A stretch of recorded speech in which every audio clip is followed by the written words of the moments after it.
The day is March 18th. You all hang from the raft you created not 4 days prior. The mist that attacked you now but a hazy memory amidst the madness that rots your brain. Yikes. The current pushes hard against the logs that make up your vessel, and you crash against the numerous spikes that plunge out from the depths of whatever hellish part of the river you find yourself upon. Vivian, Eupheme, and Nasu all lay upon their bellies and backs, unwilling or unable to get up. As Clink pushes, pulls, and paddles your way through the various treacherous situations you find yourself within. You see the bluish, green, and purple waters of the river rushing mere inches from your face. Getting closer with each bump against the stone, you feel thuds reverberate in your guts as Clink slams his fist into the stone and guides you all slowly and painstakingly to where Vivian saw the inlet not 5 minutes prior. Eventually, as Clink's arms begin to buckle under the extreme duress the past few days have put upon them, you hear the water's current slow. You see the stone of the spine closing in around you as you approach the inlet, and the rushing of the river's water is hindered by its constriction.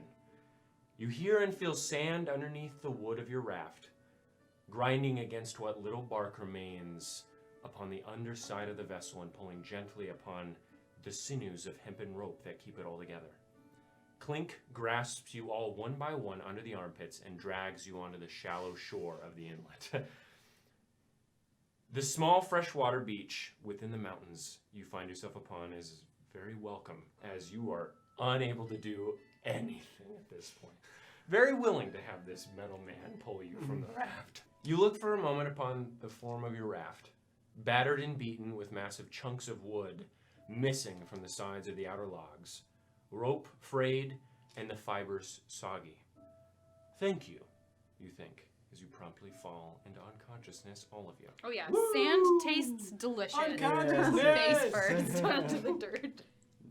Tristan and Dina need to leave the room. Bastard. Eupheme. Clicks the pen. I'm ready. Oh yeah, I'm ready for some fuck shit. Yes, you are. Just a second.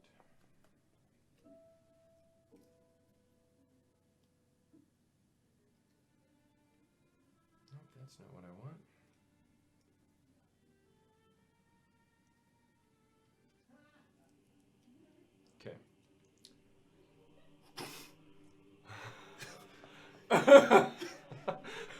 You sure you can't switch it back to the last one? Nope.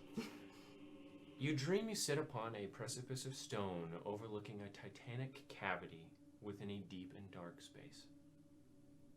You look behind and see nothing attached to the stone you sit upon, floating in a space of complete shadow and darkness. You look forward once again to see a drop of tealish, glowing, viscous fluid floating down like a droplet of water suspended in zero gravity. It slowly begins to fall just in front of your face, its form barely shifting as it does so. And as you watch this droplet fall, more begin to fall, seemingly appearing from thin air just above you, until a gentle stream begins to form, though it still maintains a strange form to it, like cloth flowing in a gentle breeze. The liquid is beautiful, very light blue and luminescent green that glows gently in this dark space, illuminating your body gently upon the stone you rest on. The liquid falls just beyond your knees into a previously unseen crevice of stone, which forces the liquid to flow still in the same cloth-like manner down the path. You watch the liquid flow, gently coursing through the path until you notice it begins to come back around towards its beginning. The liquid begins to overflow, droplets now floating gently away and into the darkness. As you watch the liquid fly away, a small sprout protrudes gently from the center of the circle, barely puckering the soil that it disturbs and sitting there motionless. As you watch this all occur, you notice the plant begins to wilt rapidly, seemingly starving. What do you do? Is the liquid around me? No, so you're like looking at it, Right. and it's within reach. You see this all within reach, but it's like it's all happening in front of you. And I don't see anything around me. No, you see look around. And the circle is before me. It's like a jagged circle. Is there anything in the liquid? Like, is it just the purely that liquid? Yeah. I'm going to step into the circle and see if anything happens. Okay. So as you try and move your legs, you can't. But you can. You as you try and like move, you can move your arms, but you seem planted in this position. Hello? Is anyone here? As you speak, it just stops. It's not that you're not speaking. It's that there's no. It's almost like there's no friction to carry the sound.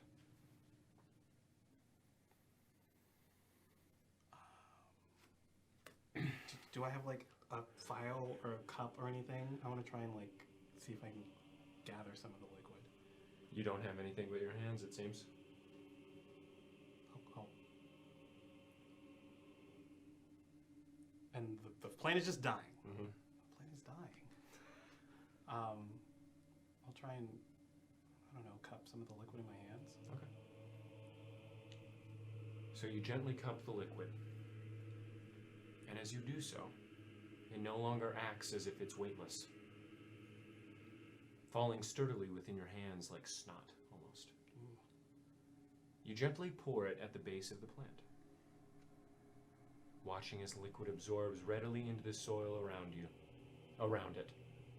You observe the plant now, watching as streams of energy, the same color as the liquid, course up the ridges and veins of the plant, making it glow in the same hue for but a moment. However, the hue changes into a greenish purple and white energy that gently radiates from its leaves and streams up from the roots of the plant. You watch in awe as the plant begins to grow rapidly, shooting up towards the great beyond above you. You begin to cup more liquid into the base of the plant. The plant soon becomes a tree, the circumference expanding greatly and the height unimaginable as you look up and are unable to even see its branches amidst the blinding darkness. Then, you wake up. That's it? Okay. That's it. I'm gonna need Dina. Come in here. And then you need to leave. Ooh. Hello. You open your eyes to see the same figure you saw amidst the shadows in the shards. The same tormented individual you freed from the grip of the unknown. Though they do not look to be afraid, nor do they look tormented or in pain. They simply appear to be sitting in an armchair of some sort, a calico cat gently sleeping in his arms. He appears to be at peace, petting the cat slowly with his eyes closed. You approach slowly. Now, hearing the cat purring ferociously and seeing the man's mouth curled into a content smile, you approach even still, the space around you a blinding white. Only the man and his cat upon the chair seen within the space. As you get closer, you stand for a moment, watching the Erelendian man caring for his companion. A stark comparison to what you've heard of from your people and about your people. His eyes then open, sockets of blackness, smoke stemming from their holes. He looks directly at you, the smoke pluming from the sockets, his face now motionless. You look down towards his cat, now a pile of bones upon his lap, and his arms thin as bones. Looking back at his face, you see his face is gaunt and withered. He stands quickly, the chair sliding quickly into the white void behind him. His arms fly out, his mouth cracking open, his cheeks ripping apart as the soundless screams erupt into the void. You hear nothing. His body begins to rip itself apart at the seams, his clothes evaporating upon his body, leaving him naked as he screams into the void. You watch as his skin begins to stretch apart like meat upon a spit. Teal liquid spews from the cracks just before he explodes into a cloud of smoke. His body nowhere to be seen. Just a shivering mass of the same burnt cloth-like incorporeal matter you saw before.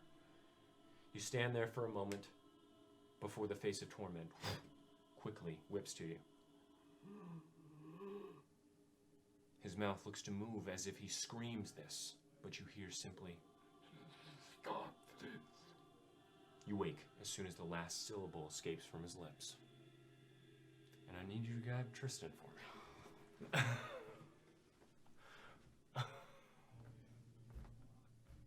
Tristan! No, Sue. Ooh. Yes. Ooh.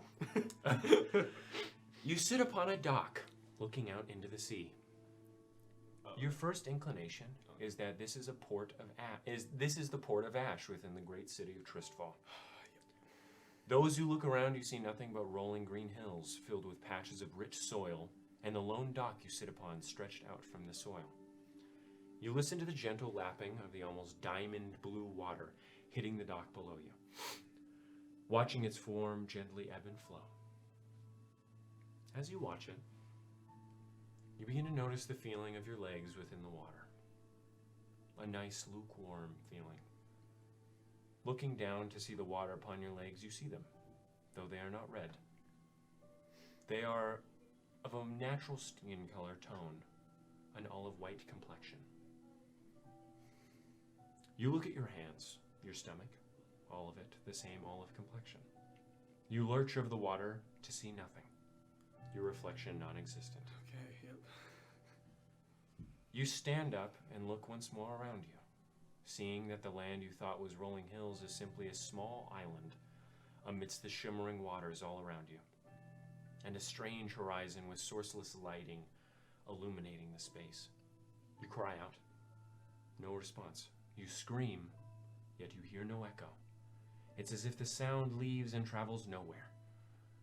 Looking around, you see the water seems odd, thicker than you might think it'd be. You run to the water, cupping it, or cupping some into your hands, realizing quickly that this isn't water. It's a deep diamond blue sand that flows like water. You then awake with a start. All right, you guys can come in. Dawn of March 19th. Eupheme is the first to awake. Dope. It's the wee hours of the morning, by the feel of it. Rain falls heavily just beyond the lip of stone you find yourself sleeping underneath. Lightning crashing out and illuminating the wide river that swells and rushes through the spikes protruding from the depths.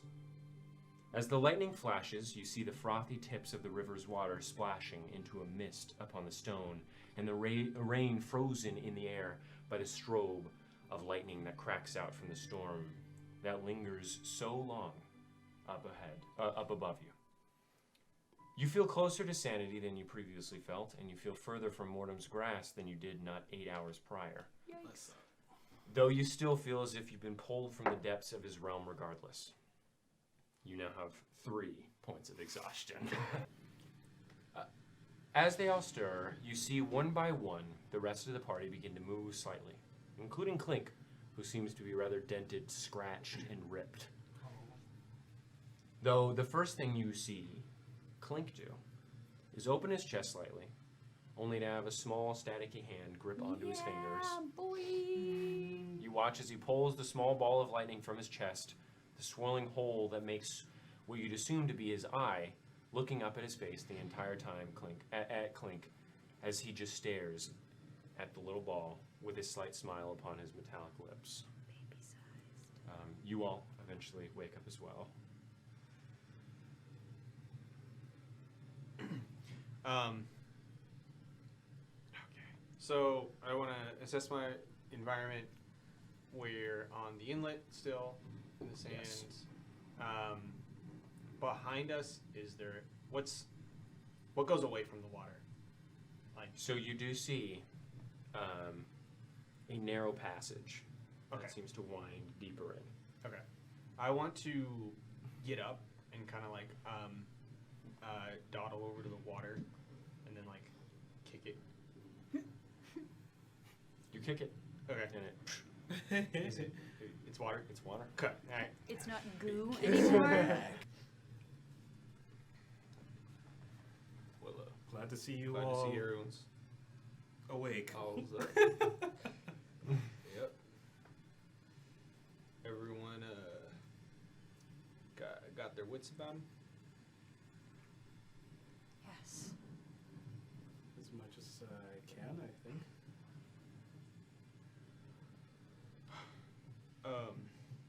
Thank you for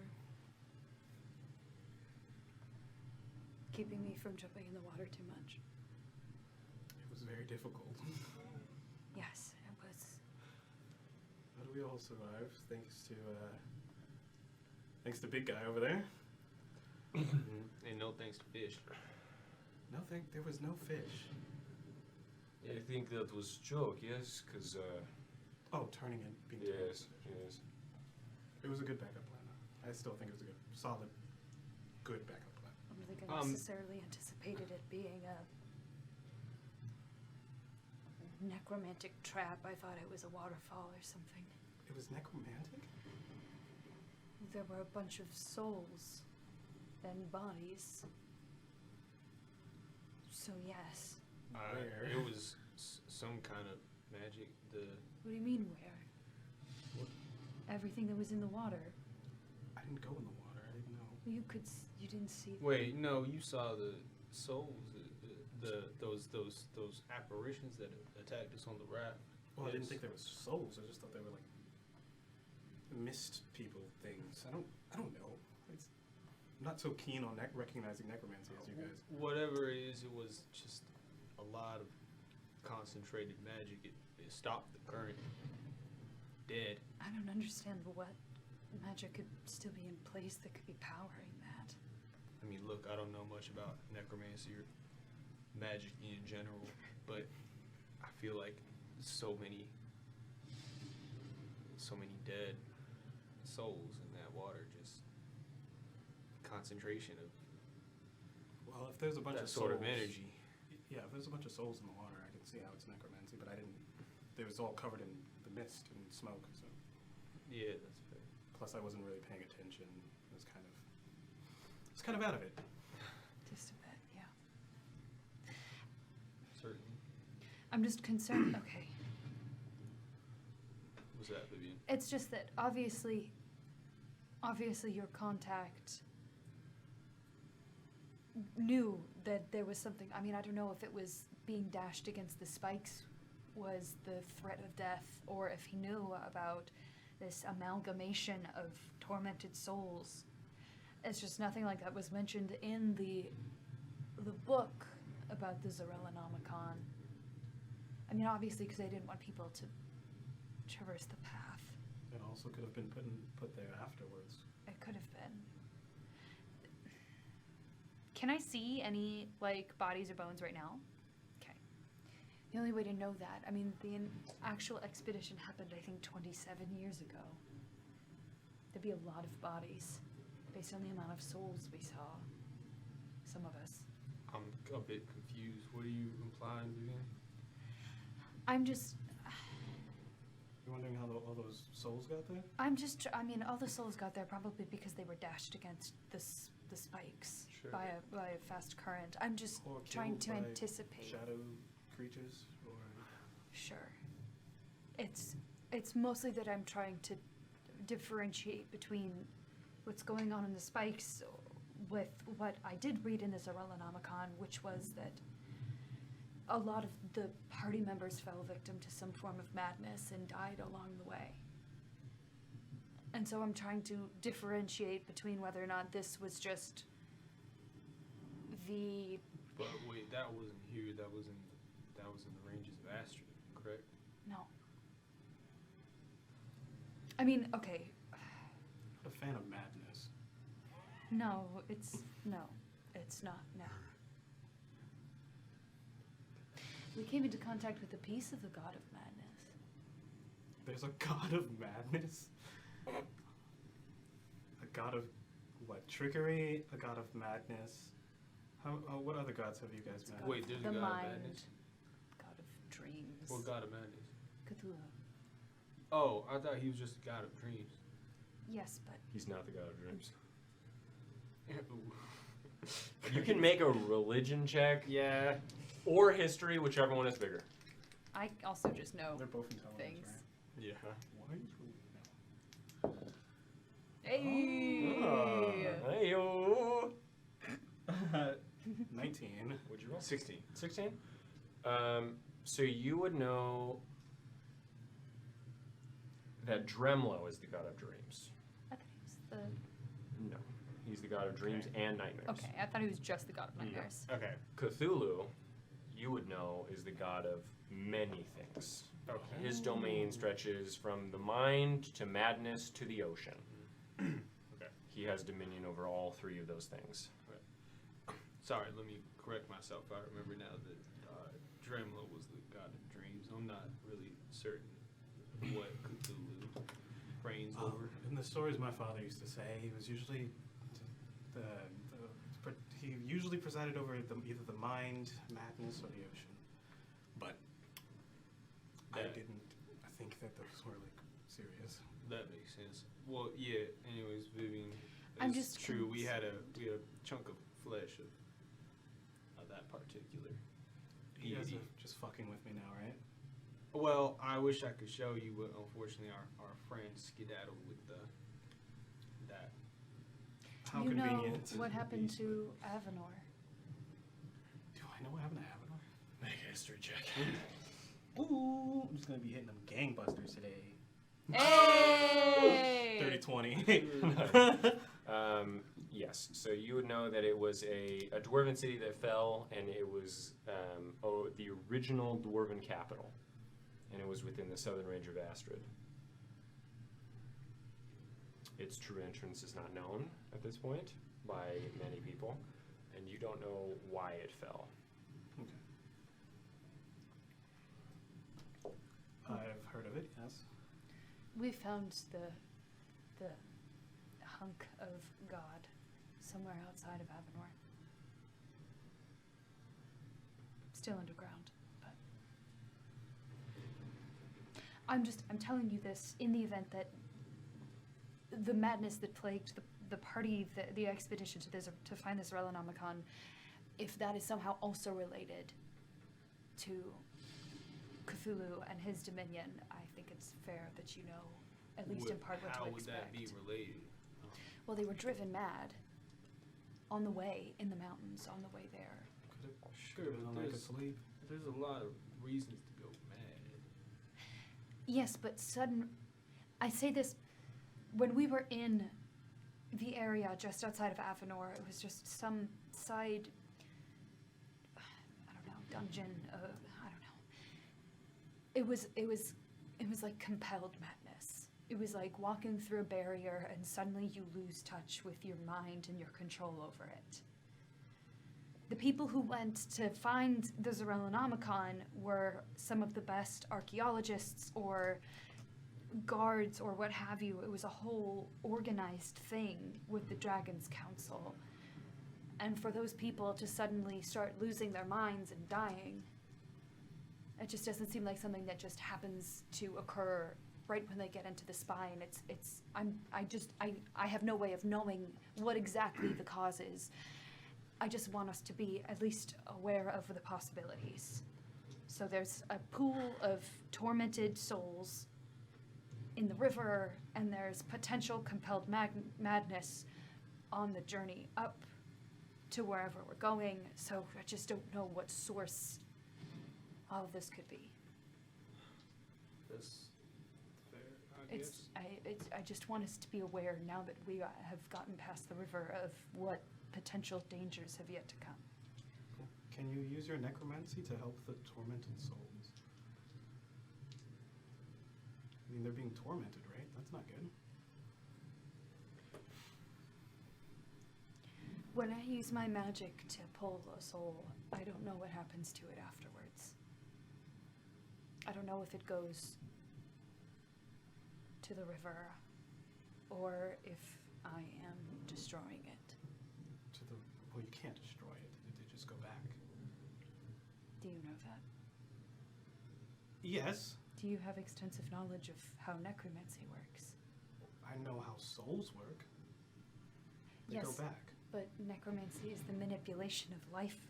I'm not saying this, and I'm not judging you or thinking that I know more. I mean, if you know, I would love to know what exactly it is that I'm doing to them. But the bodies fall away to dust, and I don't know what happens to the soul. All I know is the souls go back. That is all I know. If I know anything. And I'd like to think I know something. I mean, you can tell me that I'm doing necromancy, you can tell me how your magic works, it's fine if you can't do it, but don't tell me that the souls don't go back, they go back. I hope they do. Same. I hope that as well. If there was a way for necromancy to put them at peace.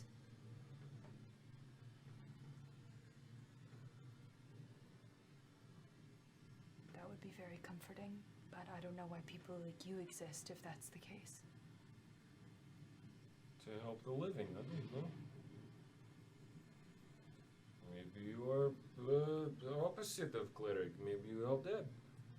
Well, like There's him. a lot that needs help. I don't know if I've ever done anything that's helped the dead. Do you want to try with me? Oh, Yes, I do. very nice. The point is, I don't know in what ways that we can steel our minds against the madness imposed by a god, but awareness of it might help us. Certainly, yeah. I mean, I don't know. You think we're gonna run into something like that again? Yes, I think it's a very good possibility. We're taking the same route that they did. Well, hopefully your friend has, like, made the path a little easier to pass. You don't know if you're taking the same route. You go a mile from the spires of Killian. You don't know if you're taking the same route. Vivian, I'm still trying to piece together a lot of like the history of what happened. Did they ever find the Sorellonomicon? I don't think so. They said they weren't going to say what they found because they wanted to dissuade anyone else from going after it. Realistically, it was a book that I found in a small town in the southern realm, so the likelihood that anything is to be absolutely trusted, I mean, knowing what we know about the censorship that the elves impose, I doubt it. And if they did, they wouldn't have said it in the book. Not something that was available to the public, not something that was available to humans. Fair enough. But we do know that it was this expedition in which Hector received his wound? No. No? That was an Astrid. That was an Astrid. I'm still trying to Which piece was- together what exactly happened. Which was after the expedition to the Yes. Zorellonomicon? So, Hector met Bilphis on the expedition to the Zorellonomicon. Sure. He was one of the hired Guards. one muscle, of the guards. Right. I think it was I just remember that Bilphis much. and Hector that lived out of the entire party. Out of the, how many went? I don't know. Was there like 5 or 6? Can I You- try and recall? Make an intelligence check. Okay. I'm kind of curious why we I care don't so remember. much about the specifics about this gentleman. About Hector? Yes. Vivian can tell you. Clink is here to see if he knows something about the Maxim, like his letters alluded to. Nasu is here because he's helping me, not because he has any Personal fondness for stake. Hector. Yes. Yep. That much is true. Yes, I'm here to discover why people try to kill me. That is my main purpose. As you said before, yeah. I was just, I don't know. It wasn't a pointed question. It was just curiosity, because you were talking about his past before this whole expedition as well. Yes, well, I'm not as invested in this Hector either. I'm more interested in his information. I just want to make sure he's okay. I think that we read some of his letters, and what he's demanding of Bilphis, or to do with Bilphis, is concerning. I don't know if he's trying to finish some task that has haunted him. I don't know if he's compelled to do something by someone more powerful. I don't know if it's just out of madness that he has kidnapped Bilphis and is bringing him back here. But apparently they had something to finish. That sounds ominous. I have my fears, and I have my hopes. I just want to be there to protect him if I can. Or at least to find some glimmer of information about what is happening so that I can help him. Well, we're off the river now. What did the note say to do from here? Well, gee, I don't have my computer with all of my notes on it. Do you have the tab open? It's in my Anvil of the South Notes tab. Or did you close all of my tabs? I closed all your tabs. How dare you? It just says to go a couple days from a winding path that is led out from the river's inlet. I think we just follow this path until we get there. I mean, we can see them now, right? The spires?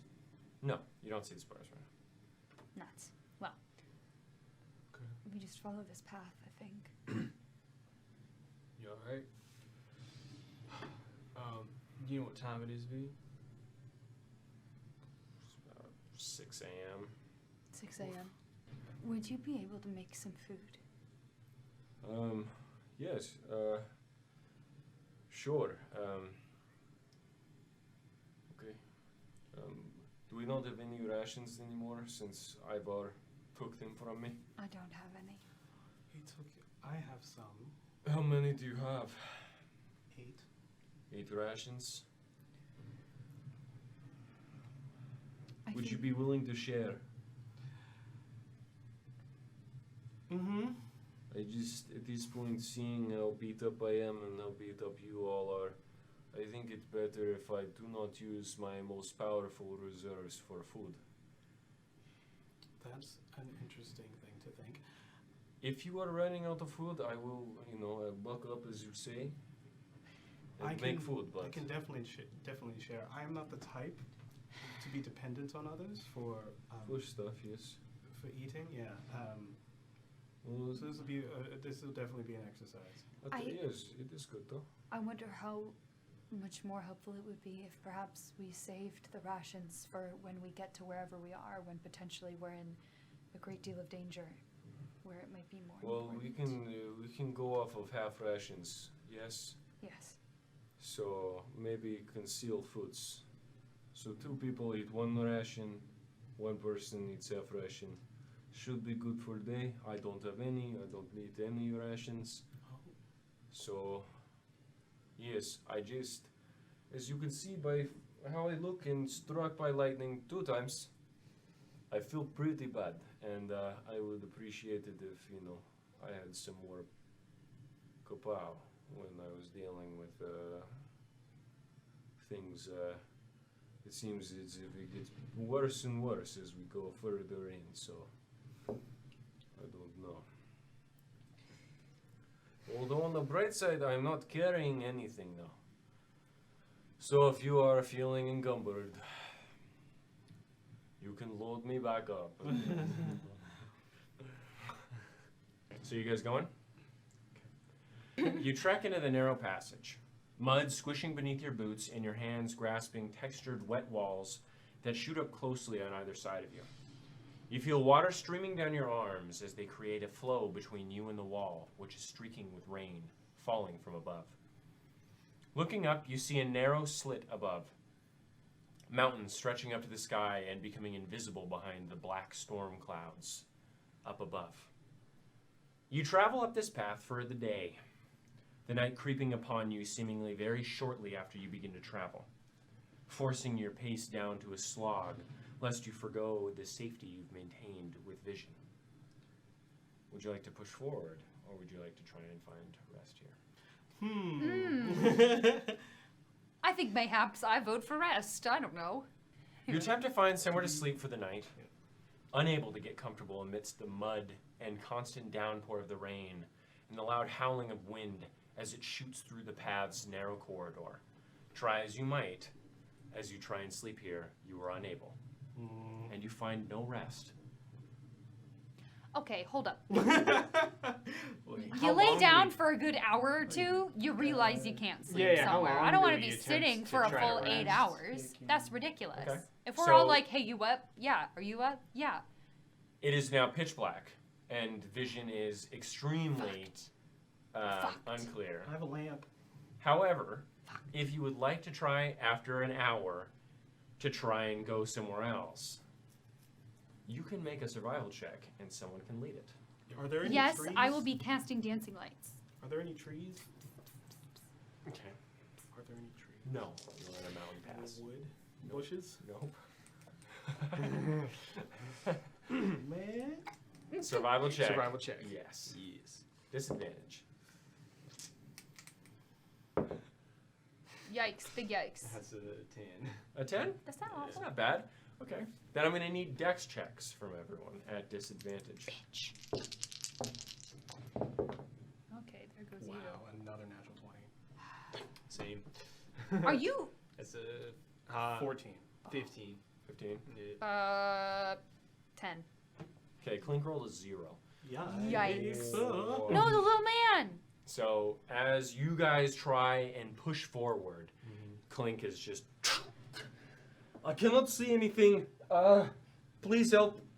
Please. I'll hold his hand. Okay, so he reaches out and he grasps your hand. Not too I tight. need you to make a survival check.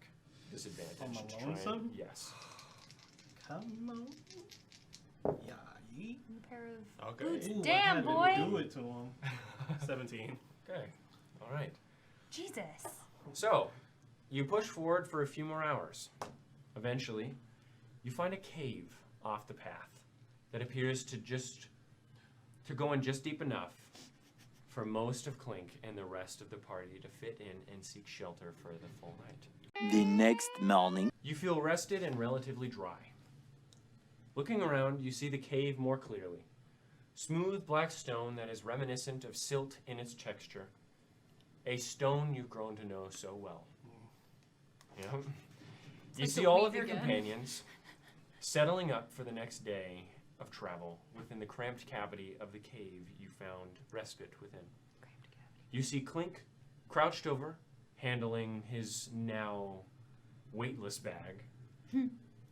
He's carried throughout the entire journey, gingerly placing it within his grasp, strapping the loose belongings that he has, the mace and the shield, to his sides, and strapping his sack upon his back.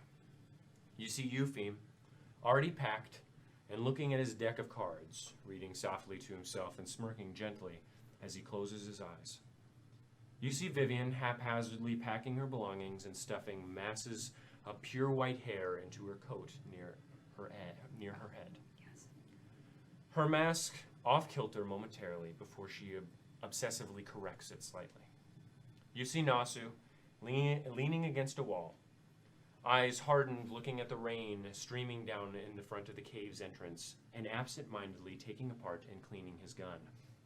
Not long after, all of you awake and pack, you set out once more for the day. You continue your trek up into the mountain path and deeper into the southeastern portions of Arantuk's spine. You see very little during the day, until you hear a massive bolt of lightning above you. Yikes. Looking up, you see the remnants of the blast. Smoke billowing from the stone and many thousands of pounds of stone hurling down towards you. I need all of you to make a dexterity saving throw. Oh my. However, Yes. not with disadvantage, because you're only at level 2 exhaustion. Oh, It is, cool. it is. Ability, no, it's No, ability check. saving Oh, throws. saving throws. Saving throws. Yeah. This is, I'm sorry, what? Dex saving Dex throw? save, yes. Wow, now I roll well. Oof.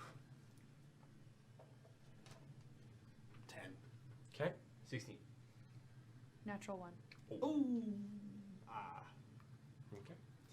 Clink I rolled a think- -1. Clink. Clink and I die together. Try I harder. need all of you to roll a D100 and a D10. Oh, big yikes.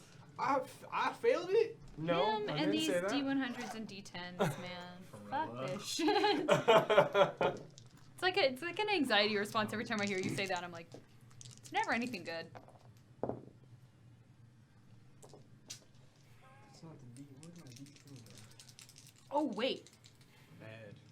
Mad. 15. 15? Yeah. What'd you roll? 4. 11. Okay, so Wow. Oh. We did well. Yes. I think. Yeah, you don't know. I was like 40. Avery's like, wait, low roll. that's a 4. every single one of you decide to jump backwards, back where you came. Oh. However, Eupheme and Clink take 20 points of bludgeoning damage as you were struck Do you in the mean me? shoulder. No, I'm not talking about you. Mighty no.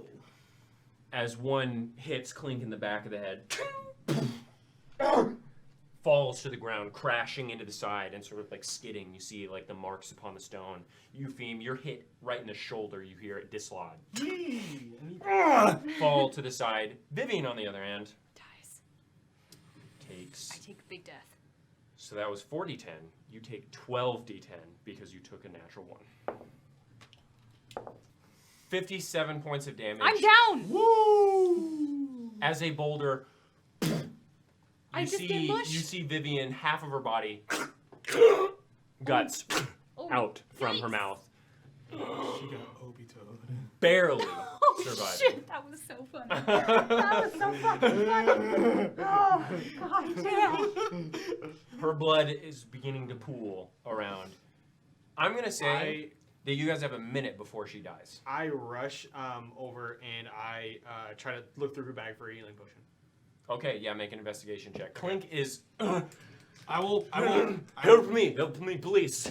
Yeah, I'm gonna cast Enhance ability on Clink, Okay, cool. and then give him inspiration, as well with a bonus action. Inspiration. Thank you for that. Okay. Shit, give that to me. 22 for strength check. Okay, what'd you roll? 2.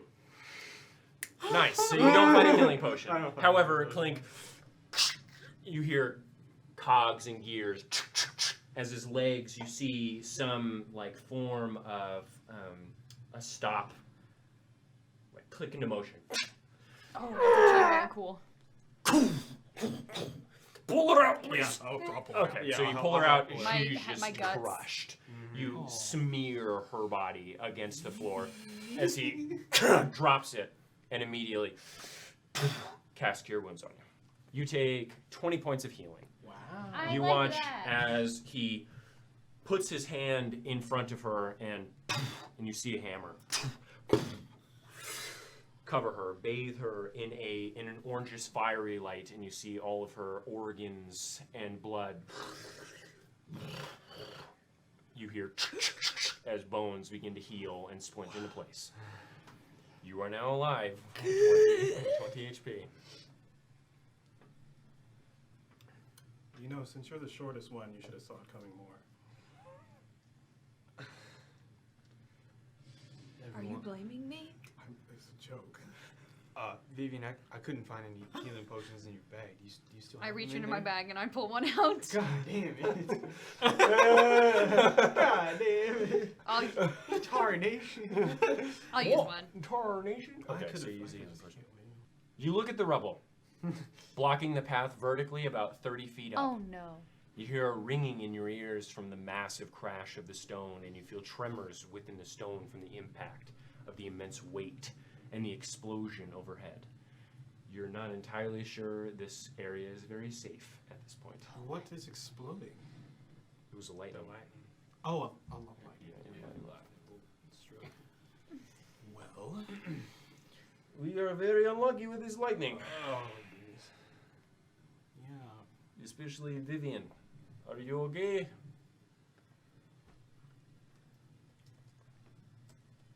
No. Yeah. You don't get used to almost dying. You really stitched her up pretty well, though. Thank you. Yes. Again. Thank you. It is Vulcan. Right. Okay. So, we climb now? Yes, I Yeah. Don't we have like a potion for that? Yes. We each have 4 potions of mountain goat step. Gives us a climbing speed. Listen. Let me try to traverse this up here myself and see how necessary that is right now. You want to raise? Clink, you should You are probably on, Ghost Man. All Not right now. I just mean that I'm usually pretty fast on my feet, and What does it do again? it makes you able to climb easier. The rain hinders your ability to grip. The slick stone of the spine not lending itself to such endeavors as you fall over as Eupheme begins to climb up the 30-foot rock face. You pull yourself up, one boulder, one stone at a time. Pebbles sort of falling on Nasu as he lays down at the You bottom. might want to leave the guns down there. But Eupheme is over. Bastardess. Or I could just shoot I'll you just up sit on there. top. You're so mean. Your legs dangling over. Yeah, my legs dangling. Kind of swinging them. You do feel it shift. Do I? Stay still. Okay. A few moments later. All right, so you guys all manage to climb over. As you travel, night consumes the world once more, leaving you in the wet and darkness of the spine. You travel for a few more hours within the darkness, eventually finding a bit of the path where a small enclave on the side is present on either side. Meager protection from the rain, not nearly as covered as the cave, but certainly better than trying to rest within the path and the mud. All of you only get short rests. The night goes by as all of you are awake, most of it. Nothing happens, just more rain. March 20th comes to you. You trek forward another day, the cold rain still falling upon your heads and soaking into your core. Every once in a while you hear the rolling thunder of the storm echo down into your path, sending your gaze swiftly upwards towards the stone, seeing nothing but streams of water running down, and the rain barrage coming down towards your face. You find no enclaves, no caves, and no outcroppings of my stone to rest God. this night. Simply the muddy and nearly flooded ground of the path beneath 2 titanic stone structures on either side of you. Absolute bastard. I need you to make a survival check for me. Is there an alter weather spell? Yes, there is. 9. What is 9? level 8? Fuck.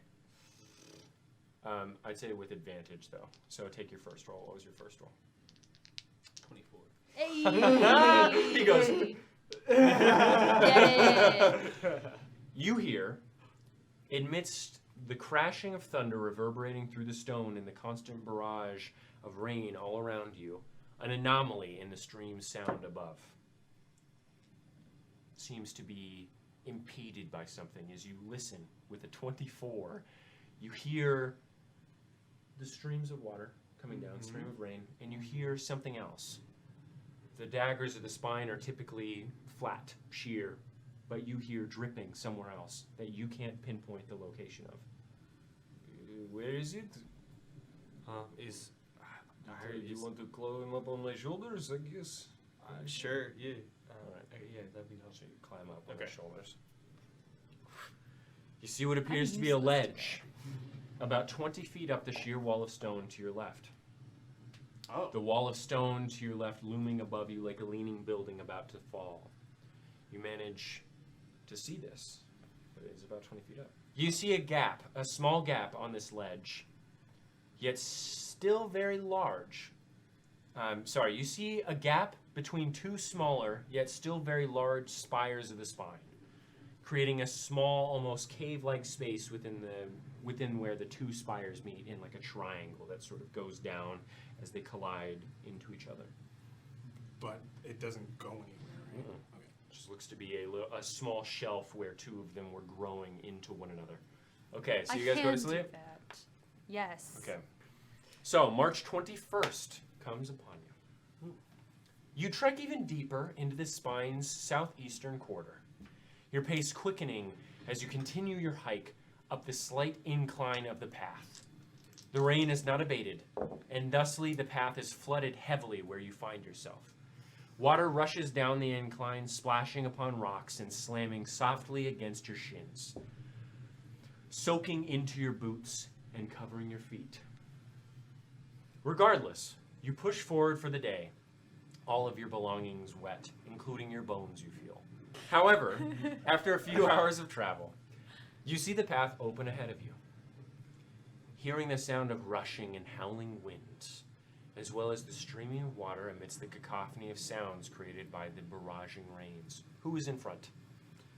I am. Nasu's in front. Okay. Clink will be in the Eat my rear. shorts. I'll be right behind Nasu. Okay. Yeah, I'll be in front of Klingwood. Okay. And I want to He said, cast Mage eat Armor. my shorts. Okay. Nasu, you approach the exit to the path and find yourself within an absolutely immensely deep canyon. Yeah. Upon a pass that appears to traverse along the steep walls of it. The pass you find yourself on is not much more than a ledge. And looking over the ledge, you see no end to the pit that is this canyon. Only darkness and a slight mist that appears to maintain a couple of 100 feet below despite the rain. The other side of the canyon must be quite the distance, as you are unable to even see the other side, seeing about 200 feet in front of you before the mist and the rain impedes your vision. The tops of the spires of the spine that create this canyon, you are unable to even see past the storm clouds that still linger above you. You feel as if this is a crack in the continent. An entrance to Mortem's realm itself. Looking down the left and right, you see the pass wind along the jagged walls for miles in each direction. You see small streams of rainwater gushing into the pathway as well, and off into the chasm that lay just beyond the ledge. You see various sizes of the gargantuan spires of the spine on either side of this canyon, like barbs protruding from atomos and covered with rainwater, vines, moss, and the occasional bramble. You look above to see the clouds rumbling, bits of light flashing within them every once in a while, sometimes letting loose a burst of lightning that crashes into the stone a ways off, sending a thunderous wave through the canyon, echoing deeply and causing the sound to reverberate for a long period before it eventually ceases. I want to spit over the edge, and then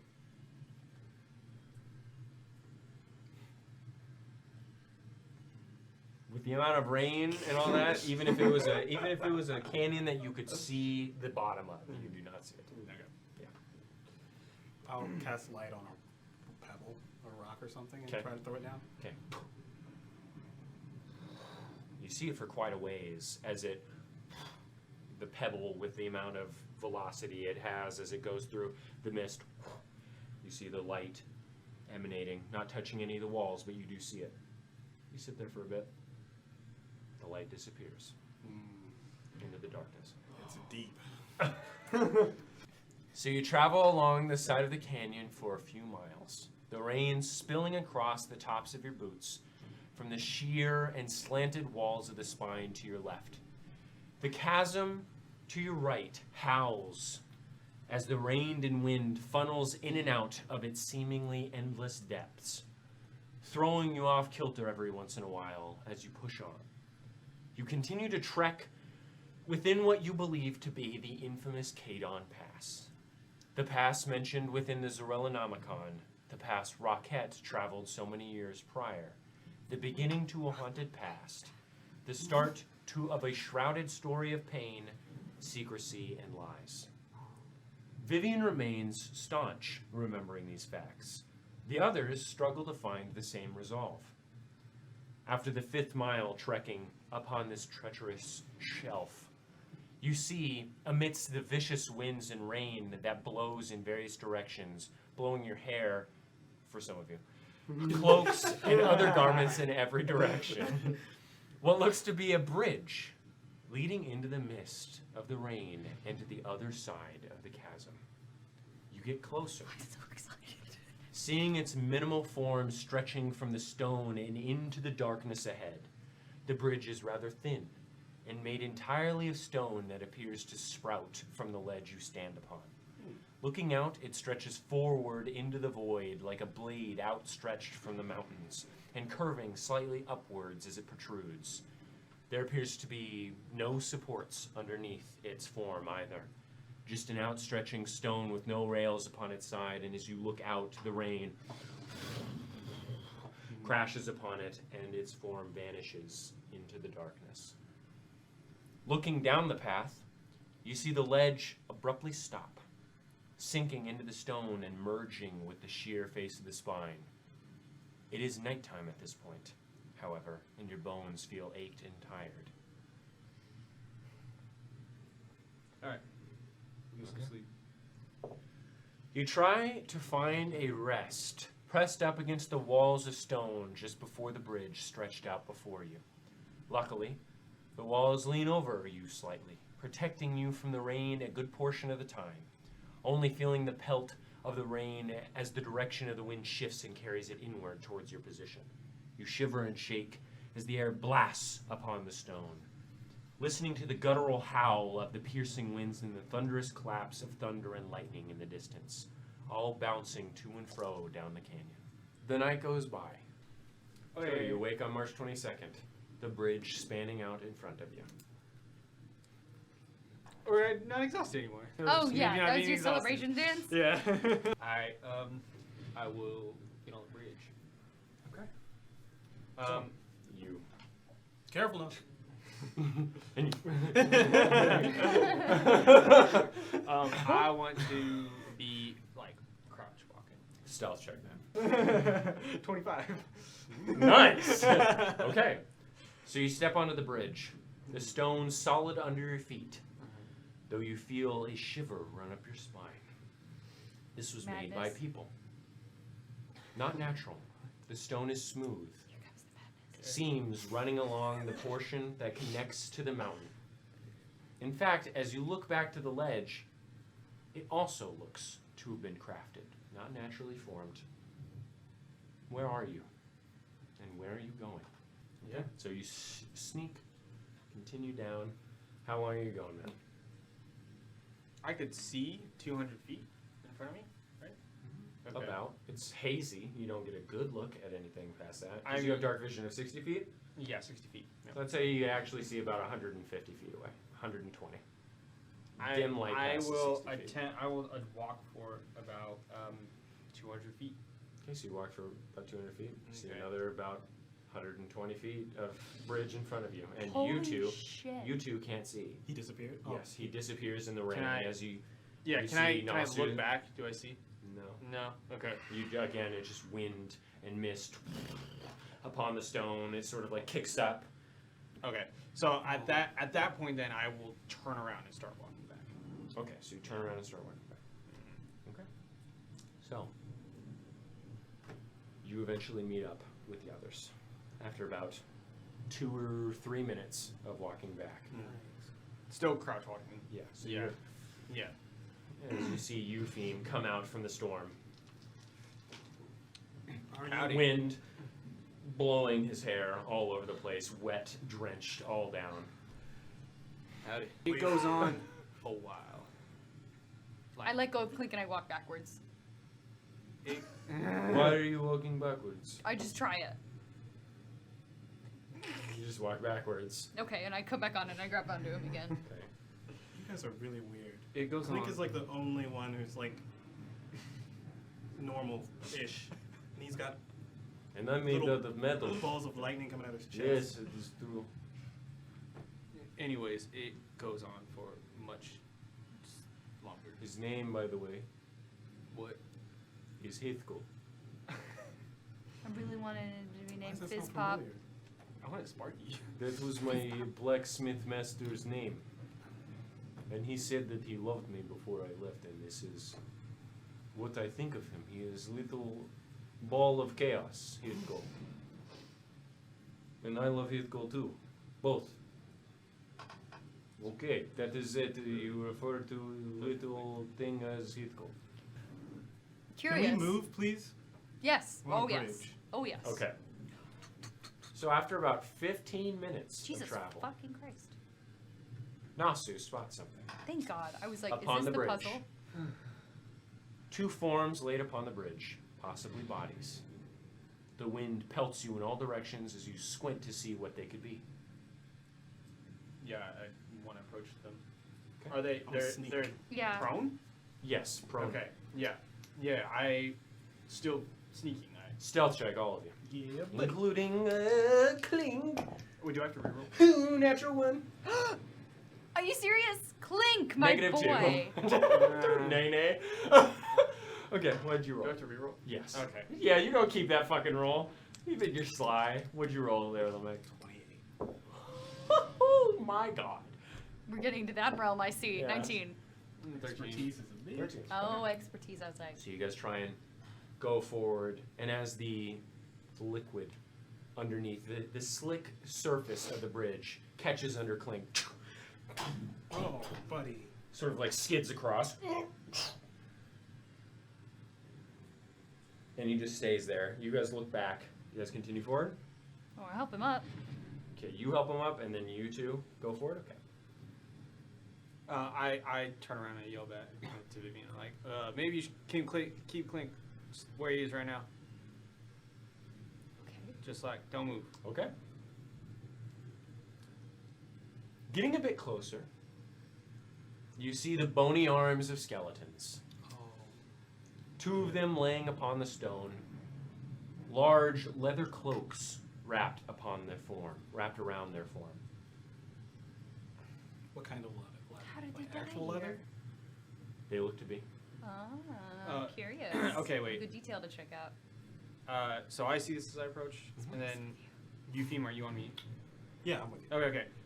Eupheme, why don't you step on over the other side to them, and then as he does that, I'll call it to Vivian. Vivian, we got some dead things that need identifying. Why are there dead things on the middle of a bridge? Dead people. That's not the right question to ask right now. Can you just get over here? I'll start walking. What do you mean that's not the right question to ask? There's bodies in the middle of a bridge. How did they get here? They probably walked, Vivian. How did they die? Well, that's probably what he Why wants you don't to you- figure out. Just, can you please identify? just- Clint, can you turn around? It sort of turns around. I'll raise one of the bodies. So in order to do this, you have to approach, correct? Oh fuck. Yeah, Yeah. this No, is. no. I'm just saying you're Yes. not very close. They didn't get Yeah, very I want to close. investigate their bodies, but if I Oh, I Okay, want to approach. roll an investigation check. Okay, yeah. There's yeah, 2. Start okay? with that. I didn't know Okay. this was. Yeah. I thought that's what he meant. He was asking me No. specifically. You guys can look at bones. You have medicine proficiency in dead bodies. Oh, can I use Jesus my? Christ. Can I use my feet? So what'd you roll there? Just roll I'm scared, dude. Investigation, right? 17. 17. 15. Okay. So That's good. are you both? So there's one that's closer to you when you guys approach, and there's one that's further away. Which one are you guys approaching? I'll look at the one that's closer. Further I'm, away. I'm Further nervous. away. Okay. You approach to investigate, seeing a rather large leather cloak slightly hanging off the edge, billowing slightly in the harsh weather. An odd tail to it that looks to be like stringed and barbed. One of the body looks to have their heads crushed. The other barely resting upon the side of the bridge, barely visible underneath the cloak. As you go to investigate, the cloak shifts quickly. Oh no! A head whipping out from the bottom of its near skeletal head. You see in a flash. A semi-flat head with spikes lining the top of its brow ridge. Large yellow eyes in the shape of jagged teardrops that look similar to the yolk of a large egg. We fucked. It screeches at you, shifting your attention to its lipless mouth. Instead, lined with jagged dagger-sized teeth that line its strange shaped mouth. It releases the body swiftly, spanning its massive wings in the storm. The bones slip off the bridge with a gust of wind, and the rain with the creature. Its wings filling with air and gliding just off the bridge. Its eyes glow harshly in the storm as it looks down at you in the air, seeing its 15-foot wingspan just before it rushes towards you with lightning speed with a surprise round. What?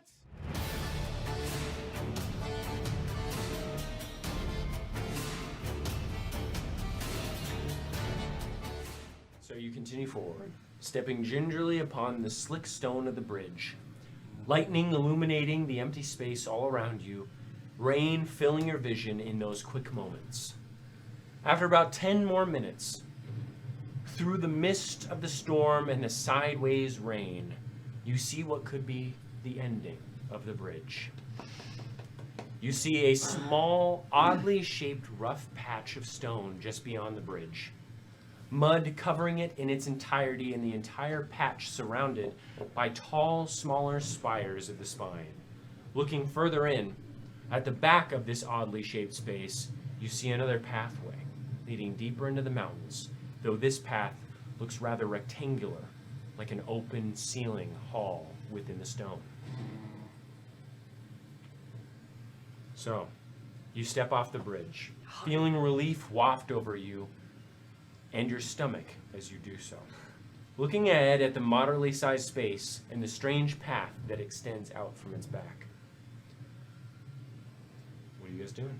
Is it the rectangle? Is it the pathway? Is it closed overhead? Mm-mm. So, oddly enough, it seems to cut into the stone and leave just a bit above it naturally.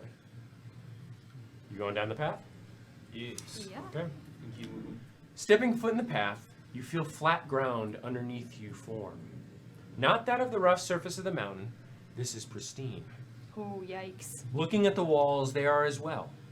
Smooth as marble as the water runs down their face.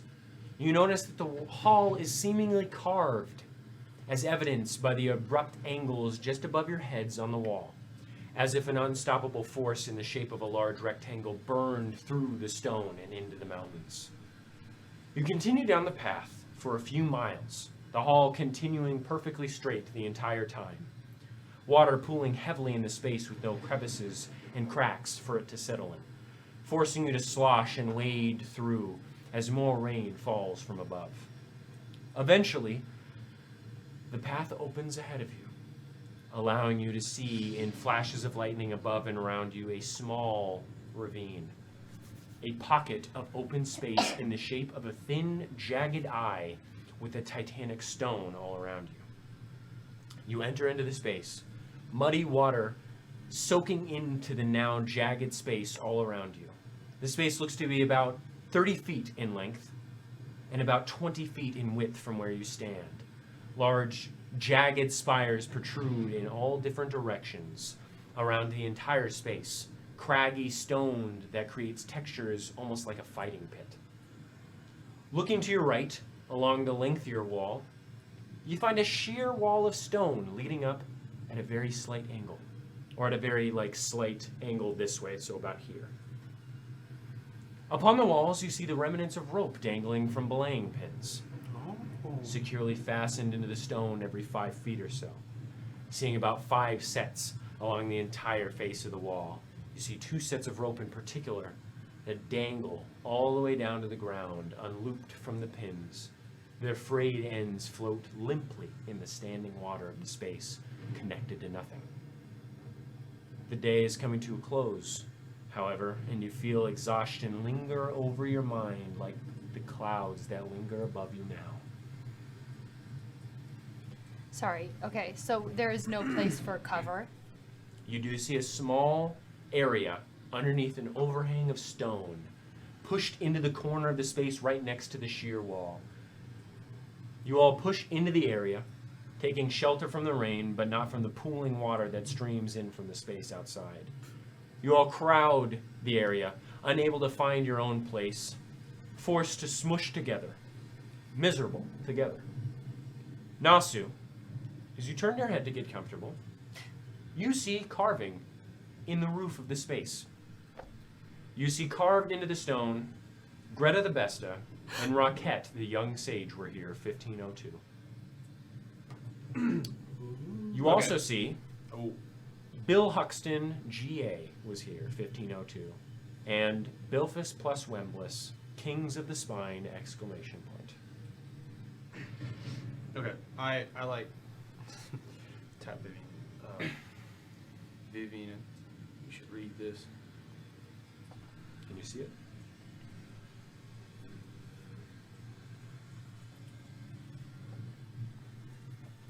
Do you guys know these people? Yes. Roquette is who we're looking for. We're here. Here is terrible. So where do we go from here? I I'm don't assuming see Hector up. or Bilphus. Well, yes. Why would the rope be there? Sure. So what are you guys doing? Munching. So you munching and then you go to bed? Yes. Yeah. Correct. To start our journey. All of you need to make wisdom saves. Ah, fuck. Oh shit. Wait, Ah, wisdom saves? fuck. It's the wisdom. Here it comes. Wait. Wait. You get advantage. Let's go. Yeah. Natural one. You bitch. Oh. Whoa. He's hiding his power level. He goes. Okay. Natural 20 from you. Wisdom.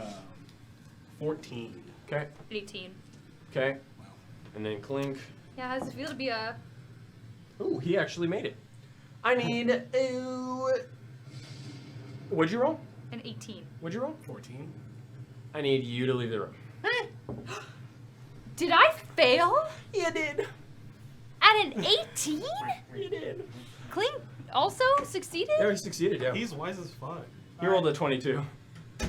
Oh my god, we had to roll a 20. The DC was a fucking 20. Okay. We're gonna die. Nick, no. All right. You dream of a cold surface underneath your back, complete blackness engulfing your vision, and a cold sensation gripping your heart. You feel your mind squeezed of its juices, yet you feel no pain. It feels as if you are a fruit. The sensation causes you to recoil into your deepest depths of your mind. You feel a tingle as you imagine your torso open like a door. You feel your lungs collapse, your stomach turn, and your bowels evacuate. You feel your mouth open, screams turning into a liquid pouring from your mouth like a fountain. Your mouth tears at the hinges as you cry out for anyone you can think of.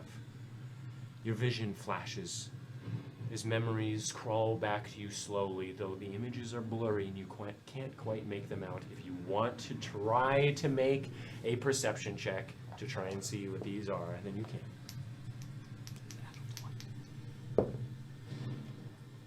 Dirty 14. 20? 14, you don't see anything. You can make out the fuzzy image of large beings all around you. They look almost orcish, hunched over, and then they fade. You wake, though your mind is filled with fear. You struggle to find yourself amidst the sinking fear you feel consuming your thoughts, like a gopher trapped in the midst of a raging bushfire. You struggle to find an exit from your own thoughts. Why is this happening, you think? What happened to me? Nothing, you reply. Then why do you feel this way? You retreat into yourself, eyes sunken slightly, paranoia gripping your mind slightly at its base. And then you fall back asleep. Oh, goodness. Can someone go get Tristan? The day is March 23rd. We in this bitch. You fully awake to the sound of a slight drizzle. It's less. It's less. It's still wet. You don't even have to put a sound on. It's already drizzling outside. Yeah, I was about to say Seattle people don't know what it means to not make it rain. Yeah. And the gentle wafting of moderate wind. You look up to see a gray sky, not a black one as you have seen for so long. Rain still falls, though it is but a tenth of what you have been accustomed to. A glint of sun pierces through the clouds, though you see but a fraction due to the time of day, around 7 a.m. As you look around the eye-shaped space you find yourself in, the standing water gently quivers as the drizzle disturbs it slightly, and you see two oddly shaped stones protruding out of the ground at the far end of the space. Let's go check out the space. Yeah. Wait, we're- before just a second. I heard strange noises last night. What? Outside or Yes. inside? They sent shivers down my spine. What kind of noises, Clink? Like a gurgling howl. Sounded not good. Did it sound A familiar? gurgling howl. Didn't sound familiar at all. I've never heard anything like it in my life. Okay. Well, Can I would try you- and recreate the sound of the ghouls that I heard in the Scar of Cruel? You do so. Make a performance check. That's what I thought. I'm not good at this. I think I have minus. Yeah, that's a woof. That's a performance. That is an 8. Okay, so you Is it Okay, like this? Okay, stop it. Was it like that? Was it similar to that? No, please never make that sound again, though. That was kind of weird. Yeah, that was very strange. That's what the ghouls sounded It- like. Oh, well then I never want to hear them again. Clink, what would you advise? What? What's your? What do I suggest we do? Yeah. Nothing. Just keep an eye Keep out. your wits about you. Because I do not believe we are alone. I had the strange sensation of being watched. But I could not see anything. I had a really awful dream. Yeah, same. But I just figured it's from hanging out with you guys so long. Yes, well, I do not dream, thankfully. What was your dream, Vivian? My chest opened up and my screams turned to liquid and my jaw was cut open and it was awful. Yeah, that's Did fairly you grotesque. See the huge creatures? I saw. I couldn't really make out anything. Well, I saw all those things and some large orcish type creatures staring at me. I just thought it was a me thing. You know, I see things that you guys don't see. Sure, yeah. Orcish. Strange. That is extremely strange. I haven't. Yeah, but our minds have been, at least my mind has been on edge recently, so. Well, I mean, you remember what I said. Yeah, I don't think that's what it is. I think we've had some trying days behind us. But you and I had the same dream. We've had the same experience. We have not. We I've have been not. by your side for, what, 3 months now? Yes, but your entire life? How that would influence? I was just talking about recently. Yeah, the only Just time very, I've heard very of people unlikely. having the same dream within this kind of proximity was when We had a dream together, though. with Osiris. Yes. Mm-hmm. Ooh, do But you think that? but you weren't in my dream. You were in. We could communicate. Okay, that's fair. Sure. I mean, That it's makes odd sense. that we would have the same dream, though. I guess.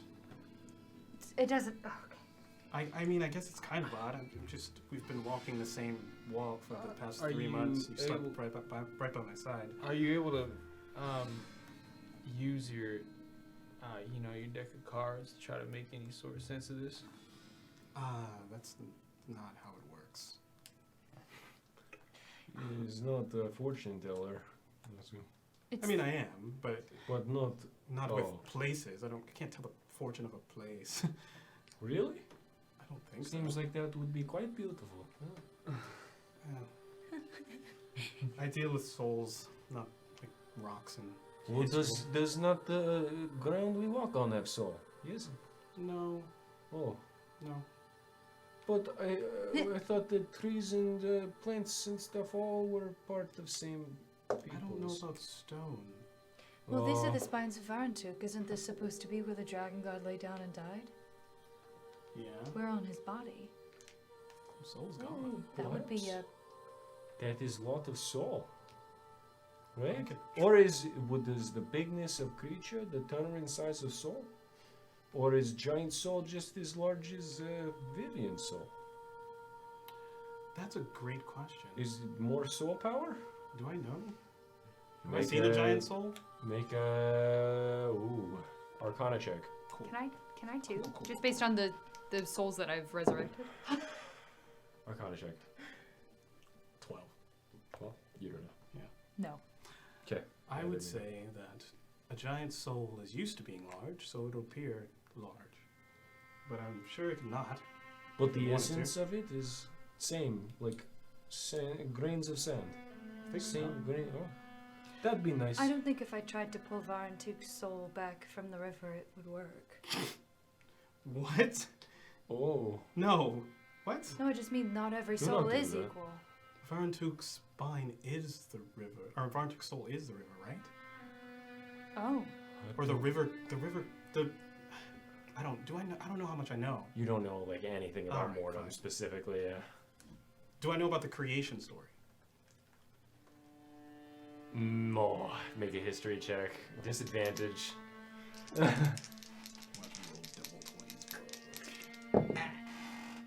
No, it's not bad. History, you said? Mm-hmm. Not as good at that. 14. I'll say you know the Varentuk history story, yes. Yeah, okay. Yeah. Yeah, I would say that no. But I don't know if Varentuk had a soul like we have a soul. He was like an amalgamation of I always the life. Yes, I always interpreted it like the gods were his soul. Interesting. You can see that, yeah. Because when he died, He created them with his last breath. Yes.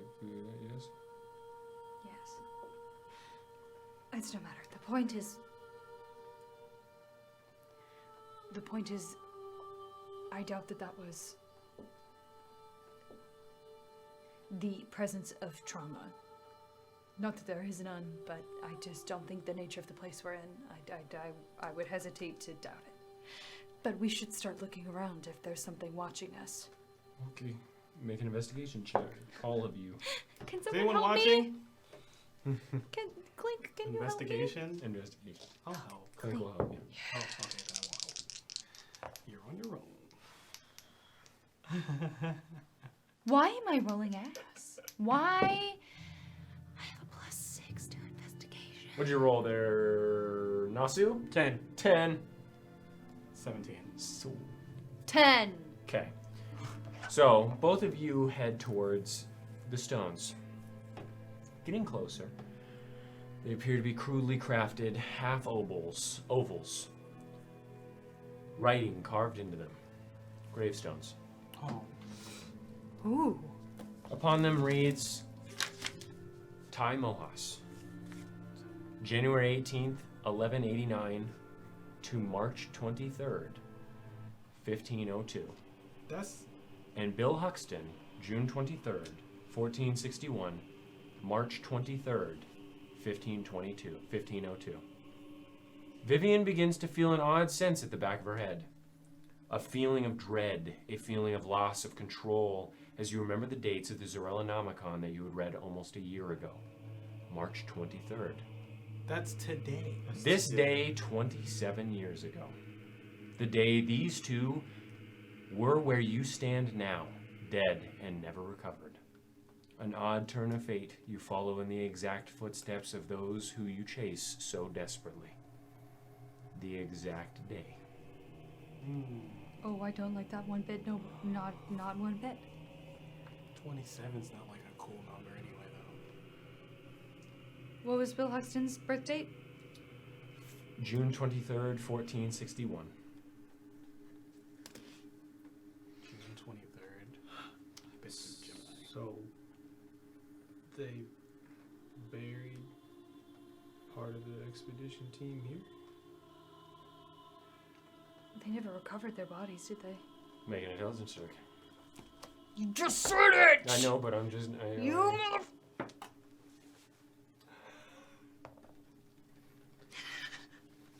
19. They tried to recover their bodies the next day, but there were only smears of blood where they once were, dragged into the mountains.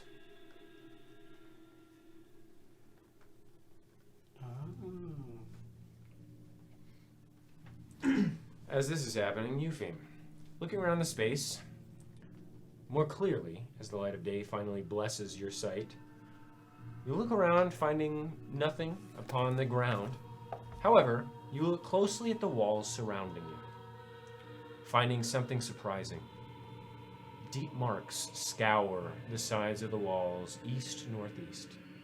Deep marks that appear to climb up the wall towards the tops of the small spires that loom above you and into the mess of the spine. They look old, slightly smoothed at the edges from rain eroding their form. You also notice that along the face of the sheer wall covered in decayed rope and belaying pins are pockets of odd stone that pucker out from the wall like mushrooms almost. Looking closer, they are in fact made of stone, though they look odd and are cupped inwards from the top, and some are somewhat large near your feet, switching from small to large as they travel up the cliff in pairs of two. Do I know what they are? What the fuck? They Just have you land? make an intelligence check. Get it? 17. You grasp onto them, put your feet. They look like someone made climbing. Oh, like move the stone? Hector. Like move the stone. That's Oh, Hector. okay. But you notice Could that the be either marks are right behind the gravestones. Yeah, are the marks like organized, or is it just like random scratches, or is it Looks like? like scratches too, Oh, okay. gouged into the stone.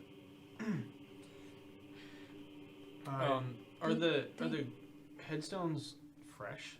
No, they No. look very old. Okay. All right. Well, all I found is these scratches and these magical footholds. We found a couple headstones.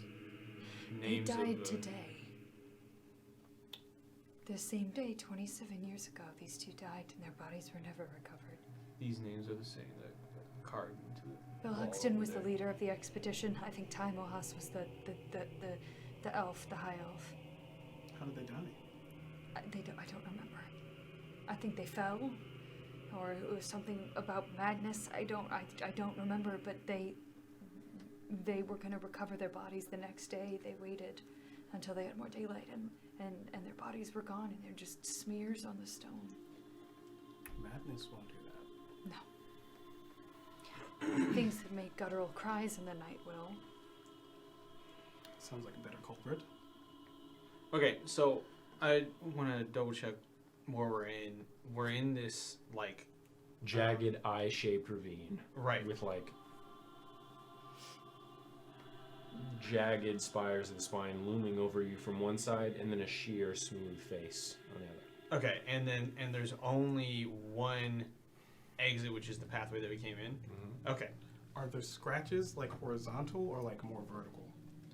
Like diagonal Diagonal? that climb up. Yeah. You said you found footholds? Yeah, by the climbing equipment. That seems like the best lead, don't you think? I think Hector can do that. Yeah, I mean, it seems like we could just go up from here. Yes. I want to go over to the footholds, and I'd like to climb them. So Vivian begins climbing. I'm so nervous. Be careful. My final question about the scratches. Yeah. Are they small? Or are they like They're big? pretty fucking large. Like And they're- dragon big? Ooh. No, they're not dragon. They seem very wide apart, but you see a couple that look smaller. Okay. It's odd. You've never seen anything quite like this. They look disshaped, like misshapen. The grooves are odd, and they seem to get bigger and smaller in the same group of claws. Interesting. Mage Yeah, same. Okay, so you both cast Mage Armor. You all climb Mine up? like rattles a little bit, like castanets as it. Hey, Clink, Yes. we're gonna start heading upwards.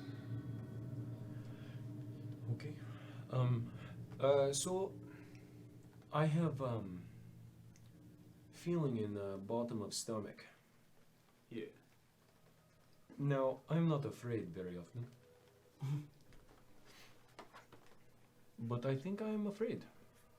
Okay. Just so you are aware. I definitely don't understand. Is there anything we can do to help? Just do not die and leave me here alone. I think we share that desire. Okay, I will follow Vivian up now.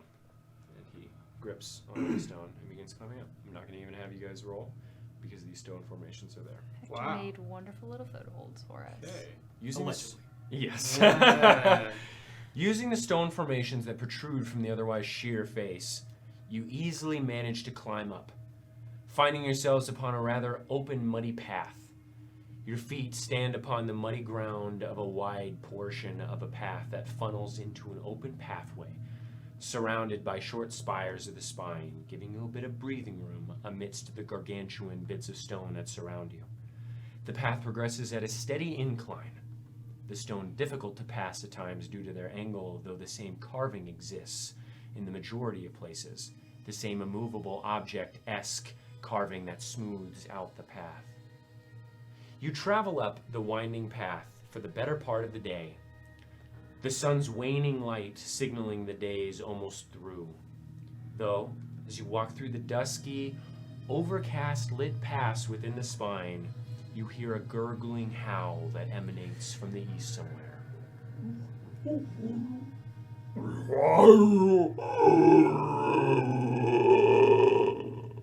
Echo throughout, far away. Have I heard anything like that before? Absolutely not. Okay, cool. Chilling, just because you're. Your back tingles slightly as you hear it. It sounded both in pain and filled with rage, a combination not frequently sought after. Nonetheless, That you was push worth- forward. Oh my God. Another hour or so before you begin to notice the stone on either side of you is whittled down into hollow spikes with intricate, formless blade-like designs carved into their hollow forms. This isn't the case for each one of them. Some appear to be left alone, though those that are also decorated with precious metal, golden and silver vines wrapping around them and coming to a crescendo at their tip. These decorative spikes mingle the area around you, some 50 feet in size, others protruding from others about 10 to 15 in size. And as you begin to notice this, you also see the path open up to a clearing of sorts. You feel the wind bash against your chest, noticing no stones surrounding this area, finding yourself instead upon a peak of the spine. Yikes. The rain has ceased, and the clouds have dissipated, leaving the moon open to bathe the space in her luminescence. You see all around you the massive range of Varntuk's spine, the craggy and chaotic daggers looming above you even now, and the massive ravines created by their form, filled only by smaller, less well-formed daggers that grow like a cancer amidst the stone. You see large gaps in the range as well, in certain places, passes maybe, though you are unable to see all that far due to the vastness and size of the spine. You see lingering clouds below you and all around, gently caressing the form of the spine and gently moving around the stone. The moon and the stars illuminate the space, making you feel small in the grand scheme of things. However, it also illuminates a large, almost stalagmite-shaped tower at the end of this space. The space to your left and right is open, though as it progresses towards the tower along the rim of this space, spikes begin to protrude along the stone, forming a crown of stone along the edge of the imperfect circular space, with the largest of the spikes flanking the tower on either side. The tower itself looks to reach about 50 feet in the air. Its form is lumpy and odd compared to the rest of the spine, the spikes flanking it reaching about 36 or so feet in the air. The tower looks to be wide at the base and getting thinner as it gets to the top. Getting a closer look at the tower, you notice a large double door of the same lumpy stone at its base and a bit off center to the right. What would you like to do? Are we knocking on the door? Doubt it'll be that easy, but yes, let's go. Can we wait, okay. So we just Don't be see smirking, man. It's freaking we just see me this out. tower. And then the crown of spikes, Door and then the and range crown of spikes. all around you. It's really nice though. Can I investigate the area around the Investigate the area. Yeah. That's a good All of idea. you want to investigate. Roll high. Clink will give you advantage. Now what? Nice. 21. Thank you. Dirty 20. 20. You notice on the ground, sort of scattered, is ash. Necromancy ash. Bodies that have been dismissed. You Oh shit! go Oh up to the door. You see a ring upon the door, a stone ring split in half. You see the ring is also split into 8 parts. You see a symbol of evocation in one of the parts, a triangle with geometry lining through it, and 4 circles surrounding it filled with representation of the 4 elements. You see a symbol of abjuration, a shield with geometry coursing through it that depicts the mind, body, and soul of the individual being protected.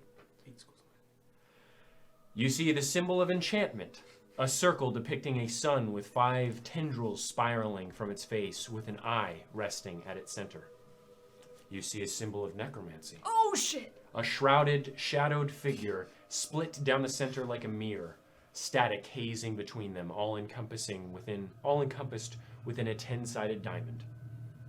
Symbol of conjuration is also seen, a swirling vortex surrounded by a pentagon filled with geometry and stars studding each corner.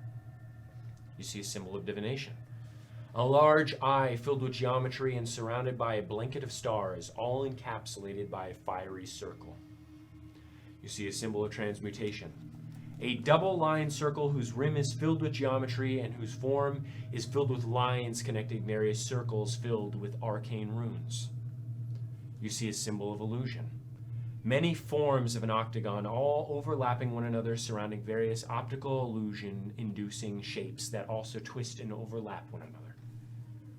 Each portion of the ring has a hole the size of a golf ball towards its center. Scattered upon the floor right in front of it are 8 balls. They look to be amethyst and have decent weight to them.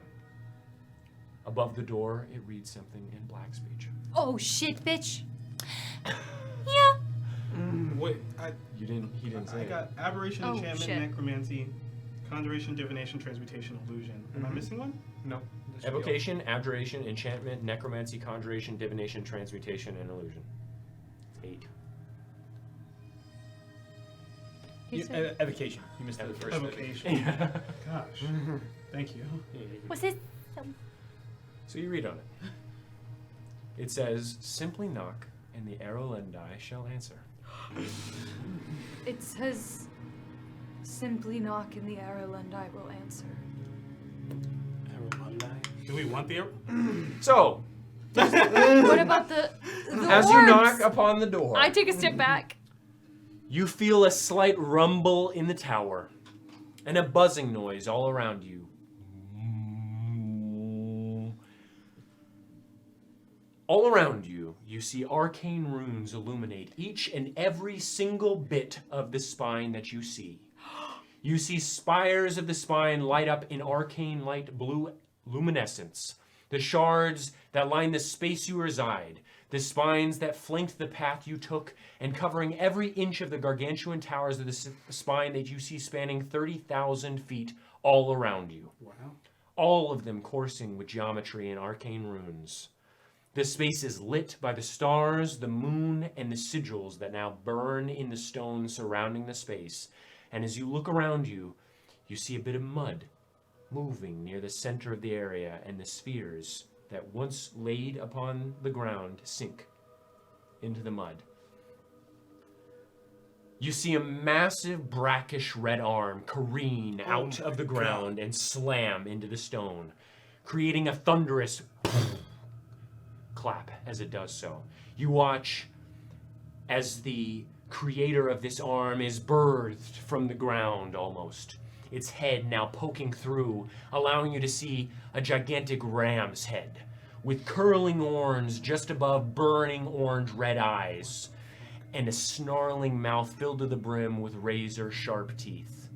It pulls its torso from the mud and unfurls massive wings that are set ablaze as it expands them in the mountain air before dousing them slightly, leaving a small flame upon the spiked tips of the large wings.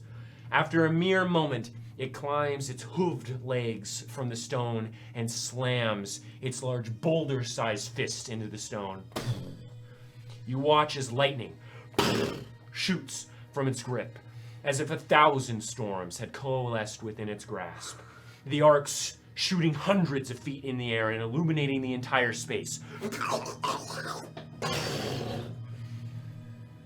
In its right grip, as it slams it against the stone, lava boils from its closed palm, spewing rapidly and pooling under its hand.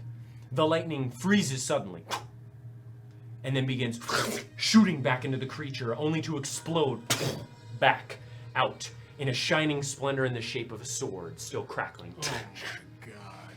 The creature then lifts its right hand swiftly, shaking the lava from its skin and whipping it all forward.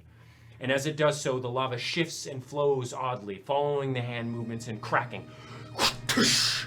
Cracking out suddenly is in flames as it forms that of a whip. You stand before the creature, about 18 feet tall, with wings spanning about 10 feet curled upon its back in width. Illuminated by the runes, the lava whip, and the lightning sword, it looks upon all of you and lets loose a bellowing roar.